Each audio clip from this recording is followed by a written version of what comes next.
एक विश्व रिकॉर्ड भी बड़ी उपलब्धि होती है, लेकिन जबलपुर के एक प्रोफेसर ने विश्व रिकॉर्ड का ही विश्व रिकॉर्ड बना डाला है। जबलपुर के होम साइंस कॉलेज में assistant professor doctor Arjun Shukla ने एक दो नहीं बल्कि 21 विश्व रिकॉर्ड अपने नाम कर लिए हैं। महज 32 साल की उम्र और 21 विश्व रिकॉर्ड। ये हैं डॉक्टर अर्जुन शुक्ला, जिन्होंने रिकॉर्ड बनाने पर भी विश्व रिकॉर्ड अपने नाम किया है। शासकीय होम साइंस कॉलेज में जूलॉजी विभाग के assistant professor doctor Arjun Shukla ने शोध और शिक्षा में पिछले 4 सालों में ही 21 विश्व रिकॉर्ड बनाए हैं, जिसमें India book of record, Asia book, world book, Harvard book, international book of world record में अपना नाम दर्ज करा चुके हैं। 17 मार्च 2021 को सर्वाधिक सम्मान पाने के लिए world book of records London में पहला विश्व रिकॉर्ड दर्ज कराया था, जिसमें प्रसिद्ध संगीतकार उदित नारायण और गीतकार समीर अंजान ने सम्मानित किया था। इसके बाद उनकी सफलता का रथ कहीं नहीं रुका। आज भी ये एक के बाद एक लगातार विश्व रिकॉर्ड बना रहे हैं। डॉक्टर अर्जुन शुक्ला ने सर्वाधिक संस्थान से संबंध, वैज्ञानिक अनुसंधान, जागरूकता, सर्वाधिक शोध कवरेज, सर्वाधिक शोध पत्र पत्रिका लेखन, सर्वाधिक पुस्तक और सर्वाधिक शोध प्रस्तुतिकरण जैसे कई शोध शिक्षण गतिविधियों पर सबसे कम समय में सबसे ज्यादा विश्व रिकॉर्ड बनाने के साथ doctor Arjun Harvard world record में 5 बार, इंटरनेशनल बुक ऑफ रिकॉर्ड्स में 4 बार अपना नाम दर्ज करा चुके हैं। इतना ही नहीं, डॉक्टर अर्जुन शुक्ला ने 105 से ज्यादा शोध पत्र, 125 शोध सार, 18 आध्यात्मिक और वैज्ञानिक पुस्तक, 30 राष्ट्रीय विज्ञान पत्रिका और 20 पुस्तक अध्ययन का सफल लेखन भी किया है। शानदार एकेडमिक करियर पर डॉक्टर अर्जुन शुक्ला देश विदेश से लगभग 5 रत्न के साथ 125 से ज्यादा सम्मान हासिल कर चुके हैं। भारत श्री, भारत भूषण, शिक्षा रत्न, पर्यावरण श्री फेम आइकन अवार्ड, पर्यावरण विद सम्मान और the golden star icon award जैसे कई सम्मान से भी विभूषित किया जा चुका है। डॉक्टर अर्जुन शुक्ला अब पद्मश्री की तैयारी कर रहे हैं, क्योंकि डॉक्टर अर्जुन शुक्ला की उम्र महज 32 वर्ष है और पद्मश्री के लिए कम से कम 35 वर्ष होना जरूरी है। डॉक्टर अर्जुन शुक्ला कहते हैं कि उन्होंने नर्मदा पर सबसे ज्यादा रिसर्च किया है। नर्मदा की शुद्धिकरण ही उनके जीवन का प्रमुख लक्ष्य है। वो अपने शोध के जरिए आने वाले समय में नर्मदा की शुद्धिकरण और छात्रों के लिए एक मजबूत मंच तैयार कर रहे हैं।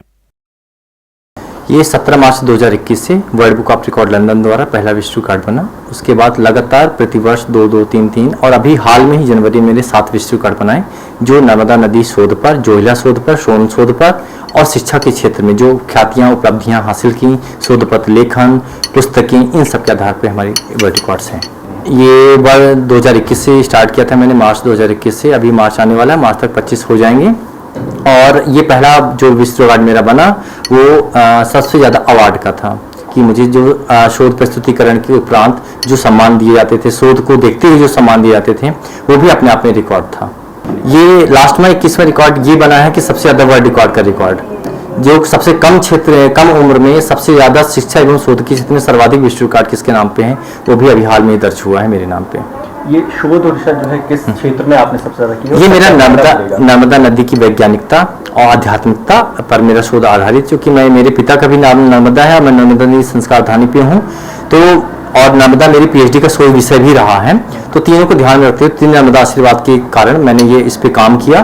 और नर्मदा पे हर एक जीव जंतु ऐसा है जो नर्मदा से अछूता रहे, तो मुझे लगता है कि नर्मदा पे काम करने की बहुत आवश्यकता है। और अगर हम काम करें तो नर्मदा, माँ नर्मदा की ऐसी कृपा होगी कि आप ऐसे कई सारे विश्व रिकॉर्ड बना सकते हैं। ये जो शोध है ये कितना प्रभावी करेंगे आने वाले समय में जो छात्र हैं? तो मेरा जो शोध रहा है वो आध्यात्मिक की ओर रहा है। मैंने नर्मदा स्रोत की एक पंक्ति थी, तदस्व जीव जंतु तंतु भुक्ति मुक्ति दायकम। नर्मदा के जीव जंतु ही नर्मदा का भरण पोषण करते हैं। हम नर्मदा पे कोई ऐसा पैरामीटर लगा सकते हैं, बताएं कि नर्मदा का पानी प्रदूषित है कि ऐसा, तो नर्मदा के जीव जंतु ही काम करते हैं। हमें उससे ज्यादा नर्मदा के मतलब कहा जाए ना कि हम नदी को गंदा ही न दे जाए, सफाई अभियान की अपेक्षा क्यों गंदा ही ना करें, है ना? क्योंकि हर नदी का हक है कि नदी की तरह बहे, है ना? नदी को ढांचे से मुक्ति चाहिए, नदी को शासन या अनुशासन चाहिए। तो हम अगर ऐसा काम, हम पुण्य सर्वत्र नर्मदा बोलते हैं मां नर्मदा को, और नर्मदा एक ऐसी जिनके नाम पे पुराण है, तो अगर उनकी साफ सफाई की बात हम करें तो ये गलत लगता है। हम नर्मदा पे ऐसी कोई प्रजाति नहीं, ऐसे कोई जो जीव जंतु नहीं जो नर्मदा से अछूता रहे। आपका और क्या टारगेट है अभी आगे? मेरा अभी नर्मदा पे ही शोध है, नर्मदा के जीव जंतुओं पे शोध है, कि नए प्रजातियों की खोज करना, नए रिसर्च को लाना, लोगों तक पहुंचाना। मेरा विशेष उद्देश्य है कि मतलब जन सामान्य भी समझे कि नर्मदा घाट पे हम जाते हैं, जो मोलस्का हमें दिखते हैं, शंख, वो बताते कि नर्मदा में पानी में कितनी ऑक्सीजन है। तो हर एक प्रजाति बायो इंडिकेटर अपने आप में एक प्रजाति संकेत देता है। उन तो अवार्ड को लेकर क्या टारगेट है? अवार्ड तो ये है कि अवार्ड्स हौसला बढ़ाते हैं। अवार्ड्स मिलना भी अपने आप में एक अच्छी है, उसको एक्सेप्ट करना चाहिए और वो हमारे हौसला बढ़ाते कि अभी आपको दुनिया इतना एक्सेप्ट करे, मतलब अभी आपको और काम करना है। पद्मश्री के लिए भी क्या तैयारी है? बस उसके लिए उम्र, और मैं जिस दिन जस्टिफाई हो जाऊंगा भगवान मां नर्मदा की कृपा जरूर मुझे पद्मश्री मिलेगा।